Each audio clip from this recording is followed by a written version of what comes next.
Noong 1981 isang oil drilling platform ang nawala sa isang vortex. Wala ni isang namatay pero hindi na muling nakita ang drilling rig.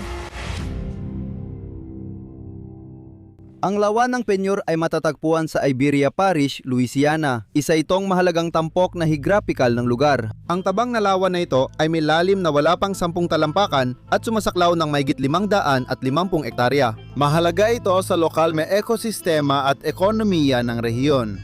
Nandito rin ang Jefferson Island at Live Oak Gardens Botanical Park.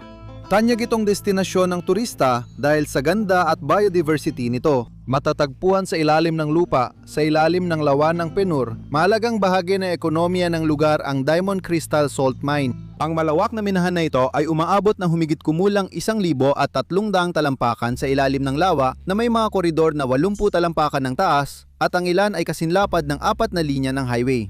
Ang minahan ay may 277 manggagawa na nagtatrabaho sa 38 oras na shift araw-araw buong linggo. Ang patuloy na pagmimina ng asin sa ilalim ng lupa ay nagresulta sa estrukturang parang pulot-pukyutan ng mga haligi at silid. Ang salt dome sa ilalim ng lawa ng Peñor ay isang geological na anyo ng asin na itulak pa itaas sa mga nakapaligid na patong ng bato. Ang pag-angat na ito ay dahil mas mababa ang densidad ng asin kumpara sa mga nakapaligid na formasyon ng bato kaya't umaangat ang asin.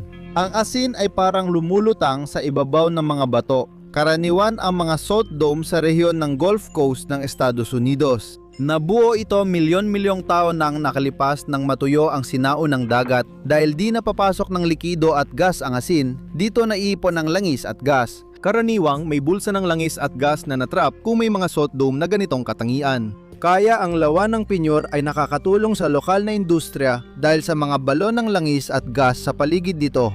Noong unang bahagi ng 1980 inupahan ng multinational na kumpanyang langis at gas na Texaco ang Wilson Brothers Corporation para simulan ang eksplorasyon ng langis at gas sa lugar. Nagtipon ang Texaco at Wilson Brothers ng bihasang drilling crew upang mapakinabangan ang likas na yaman ng rehiyon. Nagdesisyon silang mag-drill sa gilid ng salt dome sa ilalim ng lawa ng Peñor. Alam nilang dapat iwasan ang minahan ng asin pero gusto nilang mahanap ang mga reserba ng langis at gas na kaugnay ng pormasyong geological na iyon. Nag-apply sila ng permit para mag-drill sa serye ng mga lokasyon. Pampubliko ang mga record ng pag-drill at inaabisuhan ang lahat ng posibleng tumutol. Walang pagtutol kaya nakuha ng Texaco ang permit sa pag-drill. Kahit magkalapit ang kanilang mga operasyon, hindi nag-uusap ang dalawang kumpanya para magbahagi ng impormasyon o magkoordina ng kanilang mga gawain. Hindi kinokontak ng Texaco ang mga operator ng minahan para ayusin ang di pagkakatugma sa datos o talakayin ang posibleng panganib ng pag-drill malapit dito. Ang Diamond Crystal, kahit na naabisuhan tungkol sa planong operasyon ng pag-drill, ay hindi tumutol sa anumang permit sa pag-drill o nagpasimula ng anumang pakikipag-ugnayan sa Texaco.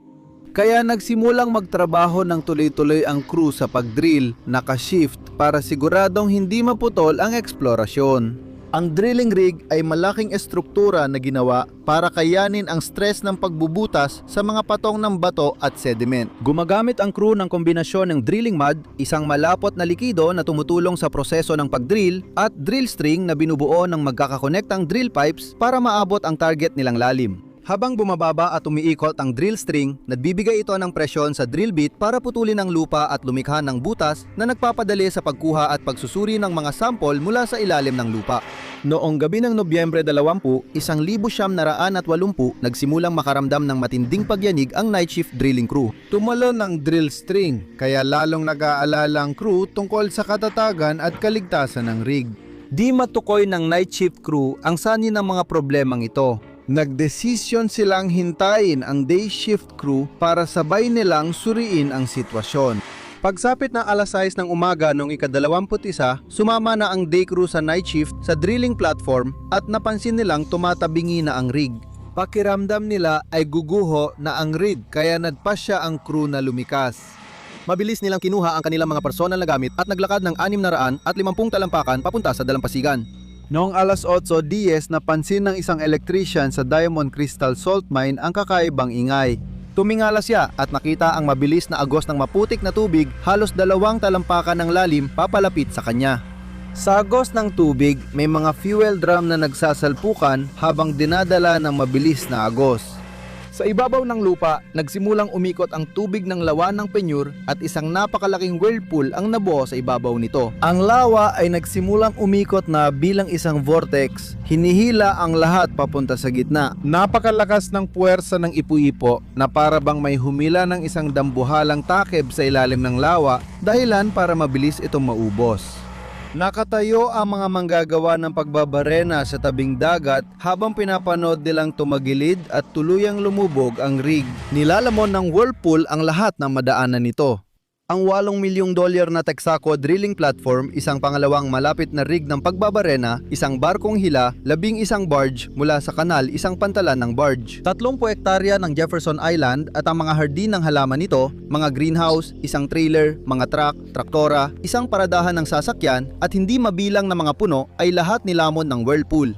Sumiklab ang sunog ng natural na gas sa lugar kung saan binutas ang balon. Nangingisda si Leon Fiator Jr. sa hilagang dulo ng lawa na magsimulang mabuo ang ipu-ipo. Nakita niya ang ipu-ipo na sumisira sa lahat at naisip niyang ito na ang katapusan ng mundo.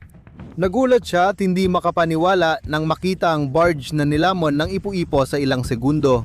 Dahil desperado siyang makaiwas sa parehong kapalaran, pinilit niyang patakbuhin ng todo ang kanyang motor ng bangka at nakarating siya sa ligtas na pampang sa tamang oras. Pagdating sa lupa, napanood ni Viator habang hinihila ng ipu-ipo ang mga barge, puno, pantalan at debris mula sa baybayin. Sa ilalim ng lupa, nagpatunog ng alarma ang electrician. Sumigaw siya sa shift supervisor na agad binuksan ang kumikislap na emergency light ng minahan bilang babala. May 51 minero sa ilalim ng lupa. Kapag nakita nila ang senyas, alam nilang kailangan nilang lumabas agad ng minahan. Habang nagmamadaling lumikas ang mga minero, tumawag ang mga manggagawa sa 1,300 talampakang antas sa driver ng shaft lift para pababain ito agad. Sinabihan din nila ang kapatas sa 1,500 talampakang antas na simulan ang paglikas sa minahan. Ang maintenance supervisor sa 1,500 talampakang antas ay nagmaneho sa malalayong lugar para sunduin ang mga minerong di nakatanggap ng abiso ng paglikas. Dinala niya sila sa 1,300 talampakang antas kung saan naghintay sila habang ang shaft lift na may 8 taong kapasidad ay pabalik-balik sa ibabaw. Pagsapit ng alas 9 ng umaga, nasa ibabaw na ang 51 minero. Patuloy ang pagnangalit ng ipu-ipo at nilalamon nito ang lahat ng madaraanan nito. Patuloy nitong inuubos ang tubig ng lawaan ng Perni. Samantala, nagsimulang umagos pabaliktad ang tubig sa Del Cumbre Canal na nag-uugnay sa lawa at Golpo ng Mexico dahil sa higop ng ipu-ipo. Ang malakas na agos ng tubig pabalik sa lawa ang nagtaas ng tubig sa kanal ng mahigit 8 talampakan. Unang beses sa kasaysayan, pumasok ang maalat na tubig ng Golpo ng Mexico sa lawa ng Peñur.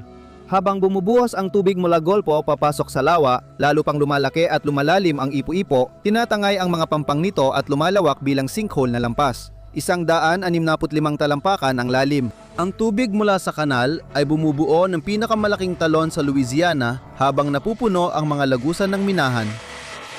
Sa mga sumunod na araw, tumaas ang tubig at muling napuno ang lawa ng Peñur. Makaraan ng 1 linggo, bumalik na sa normal ang level ng tubig sa lawa ng Peñur. Ang lawa ay nagbago mula sa isang mababaw na lawa ng tabang na tubig patungo sa mas malalim na lawa ng maalat na tubig. Hindi na mabubuhay ang mga isda at halaman sa tabang kapag naging maalat ang tubig. Samantala, nagsimulang manirahan sa lawa ang mga species ng alat na tubig mula Golpo ng Mexico. Ang pagbabago sa biodiversity ay nakaapekto sa food chain at ecological na balance ng lugar. Bukod sa pagkawala ng drilling platform at mga barge, sinira rin ng sakuna ang botanical garden, bahagi ng isla ng Jefferson at ilang bahay. Ang Del Cumbre Canal ay naiwan na may malakas na agos at ang tanawin ng rehiyon ay tuluyang nagbago. Nalubog sa tubig ang minahan ng asin ng Diamond Crystal at nagsara, nawala ang trabaho at kita ng lokal na komunidad.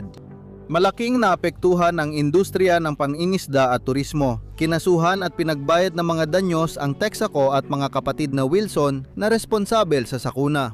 Ang kabuang halaga ng sakuna, kabilang ang bayad sa pinsala at nawalang kita, ay tinatayang aabot sa daan-daang milyong dolyar.